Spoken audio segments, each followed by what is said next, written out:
O nosso maior propósito sempre foi ajudar as pessoas que estavam do outro lado. E isso fica muito claro quando a gente tentou trazer o primeiro produto. A gente teve um inscrito nesse programa e a gente poderia muito bem ali naquele momento ter devolvido o dinheiro daquela pessoa e ter falado, não, a gente não vai entregar porque se o nosso objetivo fosse só vender, provavelmente a gente teria feito isso. Como o nosso objetivo era de realmente transformar, causar impacto e ajudar as pessoas, o que a gente fez foi o seguinte, a gente pegou as pessoas que já estavam ali na nossa comunidade, mais engajadas, e ofereceu para elas de graça, trouxe elas para dentro, ensinando elas de graça aquilo que a gente queria cobrar para ensinar. Fala, Dev, beleza? Mais um episódio do PR aqui pra dentro do canal da Rocket City. Vocês pediram bastante pra gente nos últimos episódios lá, mandando a hashtag Robson no PR, e hoje ele tá aqui pela primeira vez dentro do PR, desse quadro aqui no canal da Rocket City. Robson, bem-vindo ao quadro PR aí, se apresente pra galera que não te conhece, cara. Valeu, Diego, super prazer estar aqui contigo, cara.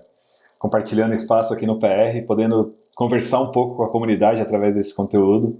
Pra quem não me conhece ainda, eu fui a pessoa que o Diego virou lá em 2017 e falou, cara, a gente precisa mudar o mundo, a gente precisa causar impacto, a gente precisa fazer isso através da educação e é sobre tecnologia. Foi dali que a gente começou a nossa jornada. Então, dá pra gente voltar antes, né, Diego? Voltar lá em 2010, quando a gente trabalhou junto, mas a gente vai falar isso ao longo do episódio aí. Né? E, Robson, já aproveita aqui no começo do PR, a gente sempre pede um salve do Léo, então eu vou deixar dessa vez tu pedir um salve do Léo, cara. Léo, manda um salve aí, cara. Salve! E vamos direto para as perguntas, então. A primeira pergunta aqui é do Thiago Alencar, lembrando que no último episódio, né, como esse é um episódio especial de 4 anos da Rocket City, o episódio 40, ou seja, tudo se conectou, né, o número 4, a gente pediu só perguntas sobre como que foi todo esse processo da Rocket City ao longo desses 4 anos. E a primeira é do Thiago Alencar, ele mandou hashtag PR, mandou salve Diego e mestre Robson, o que impacta hoje em dia na mudança de uma tecnologia em uma empresa? Vejo que a Rocket City está introduzindo, por exemplo, Flutter e Elixir, isso chegou a impactar, digamos assim, na fluidez da Rocket City? Uma análise SWOT da vida ajudaria no processo? O que tu acha, Robson, disso tudo que o Thiago mandou? Eu acho que tem várias dúvidas dentro de uma pergunta. E várias respostas também.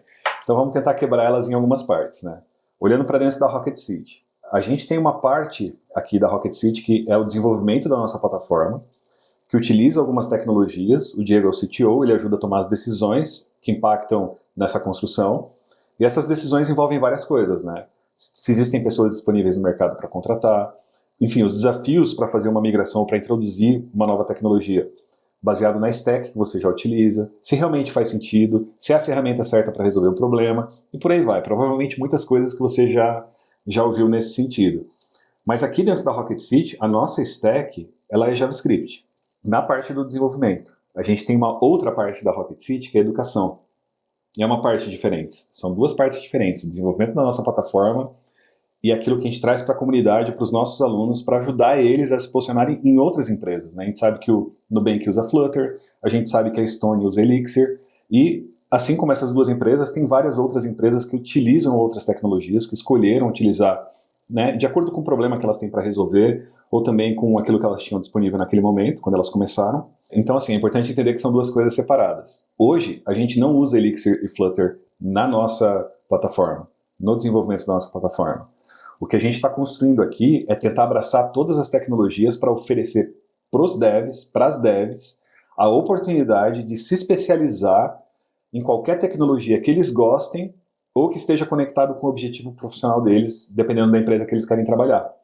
Então, Flutter e Elixir vêm para abrir essas portas, mas a gente vai ver, chegando na Rocket City ao longo dos próximos meses e dos próximos anos, porque dá muito trabalho trazer uma nova trilha, novas tecnologias surgindo, e a gente quer abraçar aí todas as principais tecnologias do mercado. Thiago, com certeza, cara, aqui dentro da Rocket a gente tem bem dividido isso, né, o que é desenvolvimento interno e o que é a área de educação, inclusive são times totalmente diferentes, né, não é, o time de educação não toca diretamente no desenvolvimento da plataforma e vice-versa, então, escolha das nossas tecnologias lá dentro do time de user experience, como a gente chama aqui dentro, que é o time de desenvolvimento, ele não tá ligado a nada, digamos assim, da parte de educação, mas é claro que como boa parte das pessoas que a gente contrata lá são pessoas que vieram dos treinamentos da Rocket City, como a gente sempre focou muito em JavaScript nos treinamentos, a gente conseguiu sempre trazer boas pessoas lá para dentro do time e foi algo que pra gente sempre funcionou muito bem. A próxima pergunta aqui é do Yuri, e ele mandou, #PR, quais os desafios encontrados nos primeiros passos da Rocket até verem como um negócio rentável? E quais os planos e inovações para o futuro? Eu vou deixar a parte de futuro com o Robson, eu vou falar um pouquinho sobre os desafios aí que a gente teve lá, principalmente no começo. No começo são vários desafios, e talvez os desafios que foram para mim não necessariamente foram os desafios que foram pro Robson ou pro Clayton lá no comecinho, né, que são os 3 fundadores aí da Rocket City. Mas para mim, assim, o que mais pegou no começo, é uma das coisas que eu falo muito nos podcasts, é a parte psicológica, porque a gente se sabota muito, né, tipo, qualquer coisa que dá errado ou que não dá certo ali no começo já é 600 pensamentos diferentes em desistir, largar tudo.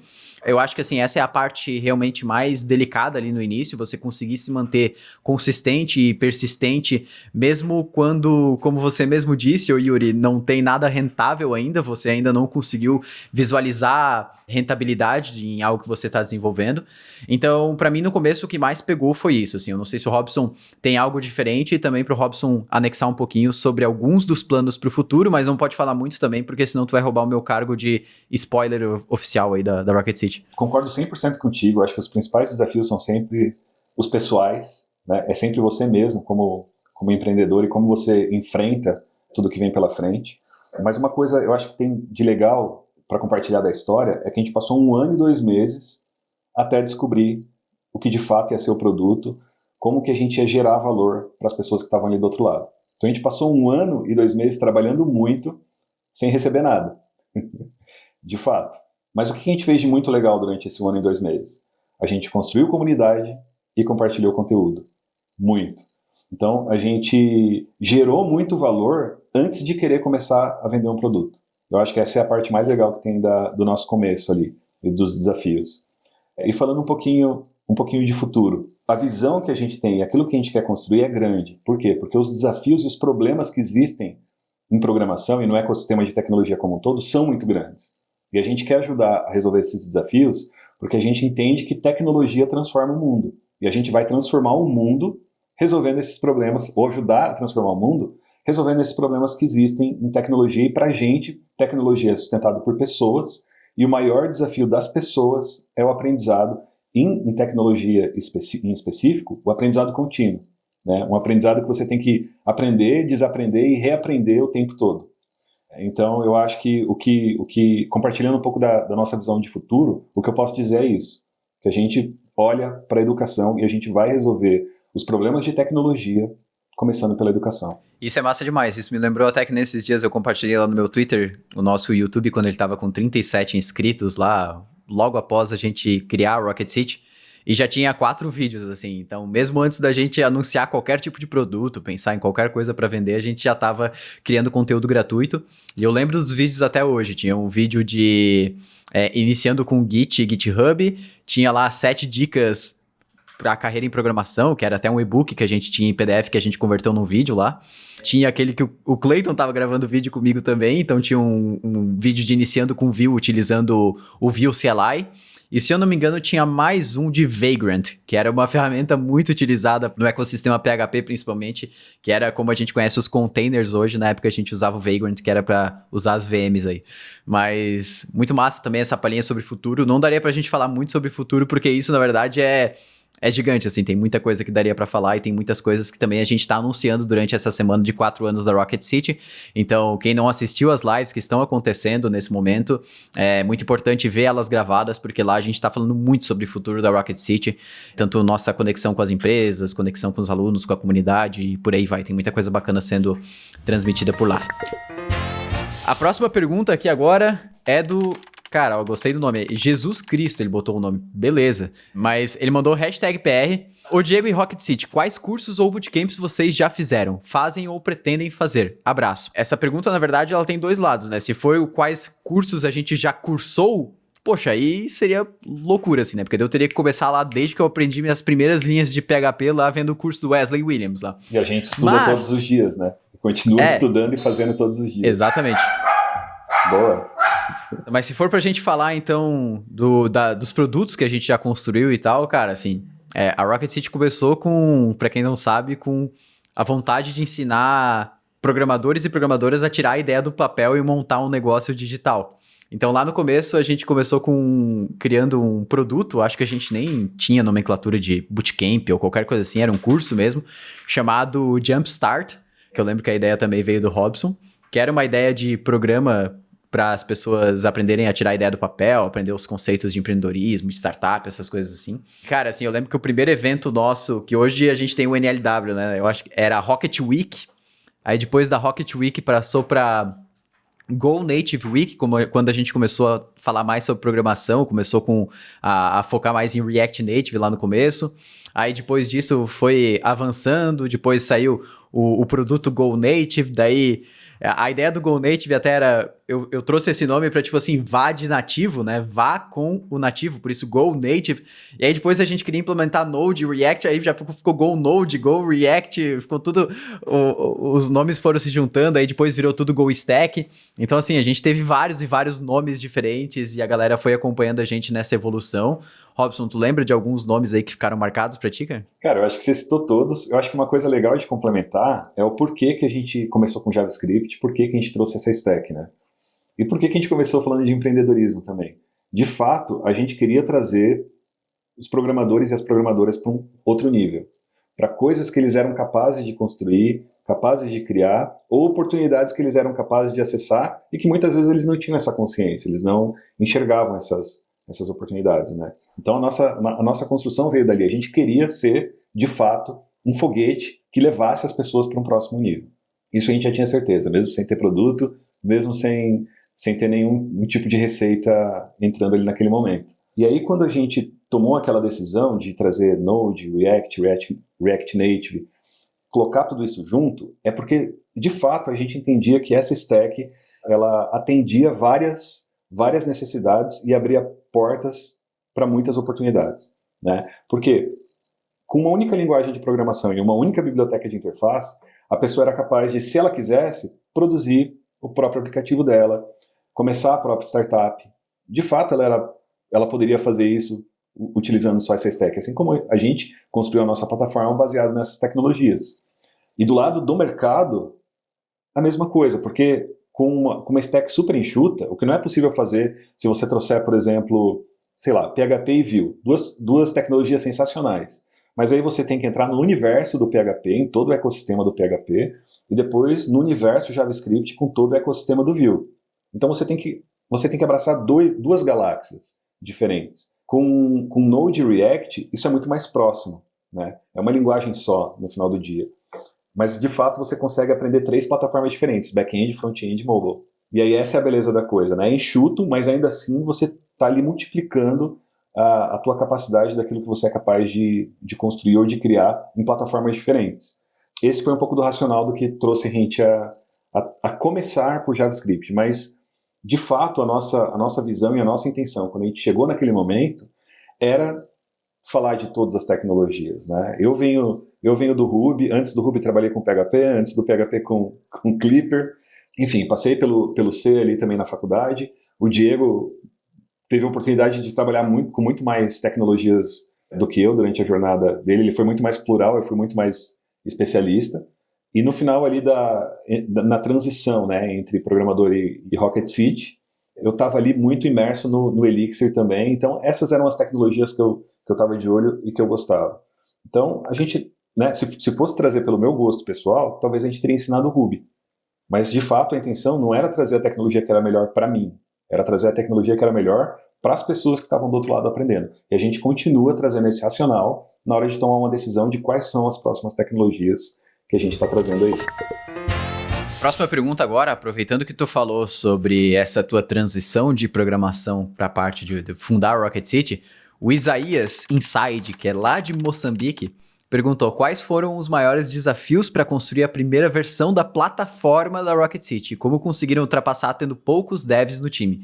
Então, Isaías, é importante lembrar que quando a gente fundou a Rocket City, eram eu, o Robson e o Clayton, e a gente fazia de tudo, assim, era o Robson e o Clayton editava vídeo, depois codava, depois preparava e-mail e tudo mais, então assim, era a gente se virando. E eu lembro que a primeira versão da plataforma mesmo, o nome dela era Rocket Club. Eu tenho, acho que o layout até hoje disponível ali, eu tenho no Sketch, que na época eu usava o Sketch para fazer o layout. Cara, essa primeira versão ela foi feita inclusive usando o Laravel, acho que foi na época, porque o Clayton tinha um pouco mais de proficiência para trabalhar com o Laravel, e aí eu tinha que usar também uma tecnologia que a gente ia conseguir dar manutenção no código. E a gente tirou essa ideia do papel e montamos a plataforma em 2 dias no máximo, assim, a gente codou a plataforma e já estava no ar pronto para todo mundo assistir. Essa foi a primeira versão mesmo, assim. Mas a gente teve algumas outras versões antes de sair a versão que está no ar até hoje, que durou pelo menos, assim, algumas outras versões durante um período de 1 ano, eu diria, até a gente começar a trabalhar numa versão mais, que ia ficar por mais tempo no ar. E aí a gente fez, cara, ela em Node mesmo, Express, o Robson codou, o Clayton codou, eu codei, a gente ia lá simplesmente os três lançando feature, fazendo ali um processo, botava no GitHub, todo mundo saía mandando commit, PR, e cara, a gente tirou do ar também, tirou do papel, na verdade, muito rápido essa plataforma. Não sei, Robson, tu lembra de mais algum detalhe sobre esse processo aí de criação da plataforma? Cara, eu acho que a grande beleza de tudo é que eram 3 programadores começando o negócio, né? Então, a nossa diversão era programar, a nossa paixão era programar, nosso trabalho era programar, e a gente só precisava de um desafio para isso. E aí ali a gente tinha o desafio de construir a plataforma. Para a gente foi super tranquilo, né? A gente fazia de tudo, e com certeza essa era a parte que a gente fazia com mais prazer. Então, como o Diego falou, essa foi a primeira versão, depois a gente trouxe uma segunda versão que já veio ali em JavaScript, e depois a gente teve uma terceira versão, e aí eu acho que a partir da terceira versão, aí sim a gente fez uma transição e uma virada com uma construção mais planejada para a versão que a gente tem hoje. Então foi um processo de construção e de transição. Uma coisa que eu acho legal e que a gente pode dizer para quem está ouvindo, primeiro, super feliz de ter o pessoal de Moçambique acompanhando a gente. Eu acho isso incrível. E segundo, que a gente sofre muito quando a gente vai começar um produto novo, uma aplicação nova. A gente como programador. Porque a gente quer a melhor arquitetura, a gente quer a melhor tecnologia, a gente quer a melhor modelagem, a gente quer tudo perfeito. Sendo que a gente nem sabe ainda se aquilo vai dar certo. A gente nem sabe ainda se aquilo de fato vai fazer sentido para quem vai usar, ou se a gente vai ter que jogar aquilo fora e refazer, como no caso da Rocket City, que a gente refez 4 vezes praticamente, né, a plataforma. Então, eu acho que quando você está na primeira versão, a não ser que você já tenha muita estrutura para começar o seu negócio, você está começando mais solo ou tem um time pequeno, seja simples. Faça o mais simples que você puder, com a tecnologia que você domina, com aquilo que você sabe, sem se preocupar muito com 100 patterns diferentes. Não se preocupa com isso. Faz a plataforma ficar de pé, faz ela funcionar e funcionar muito bem para o usuário. Depois você se preocupa em como você vai refatorar aquilo ali para deixar aquilo não se transformar num legado e, de fato, poder ser mantido com facilidade pelos próximos devs que virão. A próxima pergunta é do Jorge Lucas e ele mandou: muito obrigado por me responder, Diego. Ajudou demais. Isso foi porque eu respondi a pergunta do Jorge Lucas também no último PR. E ele mandou: e uma pergunta agora para o próximo PR. No início da Rocket City, quais foram os primeiros objetivos que vocês desejavam alcançar e como fizeram para chegar a esses objetivos? E as tecnologias que vocês já conheciam influenciaram de alguma forma nesses objetivos? Eu acho que essa parte das tecnologias que a gente já conhecia, o Robson falou um pouquinho, né, sobre o domínio que ele já tinha ali com o Ruby e tal, e das escolhas que a gente fez, principalmente nos primeiros treinamentos. Mas, Robson, tu lembra quais eram principalmente os teus, ou tu como essa visão mais de CEO, quais eram os objetivos da empresa ali no começo? Que, claro, né, o objetivo é sempre conseguir ter algum tipo de inscrição, algum tipo de retorno para tu saber se o que tu tá fazendo tá dando certo, né, um feedback da comunidade, mas tu tinha alguma métrica, assim, no começo que para ti era muito importante? Legal. Eu acho que sempre teve muito forte, e aí eu acho que isso é de nós 3, e depois isso se espalhou para todo o time. Primeiro porque a gente foi trazendo um time que tinha um propósito alinhado com o nosso, e segundo porque parece que as pessoas acabam se conectando, né, com outras pessoas que têm o propósito parecido. E o nosso maior propósito sempre foi ajudar as pessoas que estavam do outro lado. Eu acho que isso fica muito claro quando a gente tentou trazer o primeiro produto. Quando a gente fez a venda desse primeiro curso que o Diego citou ali, o Jumpstart, a gente teve uma inscrição, para não falar que não teve nenhum. A gente teve um inscrito nesse programa, e a gente poderia muito bem ali naquele momento ter devolvido o dinheiro daquela pessoa e ter falado, não, a gente não vai entregar porque se o nosso objetivo fosse só vender, provavelmente a gente teria feito isso. Como o nosso objetivo era de realmente transformar, causar impacto e ajudar as pessoas, o que a gente fez foi o seguinte, a gente pegou as pessoas que já estavam ali na nossa comunidade mais engajadas, que mais participavam, que mais tinham interesse, mais comprometidas, e ofereceu para elas de graça, trouxe elas para dentro e passou ali 2 meses ensinando elas de graça aquilo que a gente queria cobrar para ensinar. E a gente entregou de graça. Porque isso fazia parte do nosso propósito. E a gente fez isso muitas vezes depois. E a gente faz isso até hoje, talvez numa proporção diferente ou em lugares diferentes, muito mais pelo YouTube, muito mais pelo Discovery, muito mais por outras pontas que a gente oferece, pela própria comunidade, por coisas que a gente está construindo ali na plataforma e que logo todo mundo vai poder ter acesso, mas eu não sou a pessoa dos spoilers, então não vou dar spoiler. Eu acho que isso está no nosso DNA. Eu acho que assim, a Rocket City teve essa jornada extraordinária de 4 anos, porque o nosso propósito de ajudar as pessoas do outro lado é muito forte. Ele é muito mais forte do que qualquer outra coisa. Provavelmente a gente não teria sobrevivido aqueles primeiros 1 ano e 2 meses sem ter receita nenhuma se o nosso propósito não fosse muito forte. Agora vem a pergunta aí, Robson, que tu vai ter que pensar um pouquinho mais. Talvez para ti esteja muito claro isso, mas eu talvez tenha que pensar um pouquinho. Mas o Rafael Felipe perguntou: qual foi o momento mais complicado da Rocket até hoje para vocês? Robson, eu vou deixar tu começar, cara. O que tu acha que foi o momento, assim? Não precisa ser o dia específico, mas o momento mais difícil, talvez, para ti, ou mais complicado para a empresa como um todo. Legal, cara. Essa é difícil mesmo, porque todo dia é um desafio. É difícil a gente colocar... É difícil até para quem... Mesmo que a gente fale, para quem está do outro lado, é difícil absorver todos os desafios que existem, mas assim, de fato, os desafios começam na hora que a gente acorda e eles não terminam na hora que a gente vai dormir. Então, o nosso dia ele é carregado de desafios. Desafios do lado de dentro, desafios com os alunos, desafio com a construção de tudo que a gente está fazendo aqui, desafios do próprio mercado. Mas assim, eu acho que para a humanidade como um todo, se a gente for colocar em perspectiva, o maior desafio é o desafio que está sendo para todo mundo, que é o desafio de passar por essa pandemia. Mas principalmente lá no comecinho dela, aquilo trouxe uma carga muito forte de, meu Deus, o que vai acontecer agora, né? Para onde o mundo vai, como é que as coisas vão funcionar. E mesmo a gente que estava 100% no digital, com um time 100% remoto, e que tinha algumas vantagens naquele momento, falando de um assunto que a pandemia ia ajudar, inclusive, a acelerar e a potencializar a quantidade de oportunidades em tecnologia, mesmo assim, para a gente foi um desafio muito grande passar, principalmente por aquele começo ali, como time, como empresa. Mas assim, eu acho que é um desafio que vale para o mundo todo. Então, talvez não seja o desafio que a gente deveria citar aqui.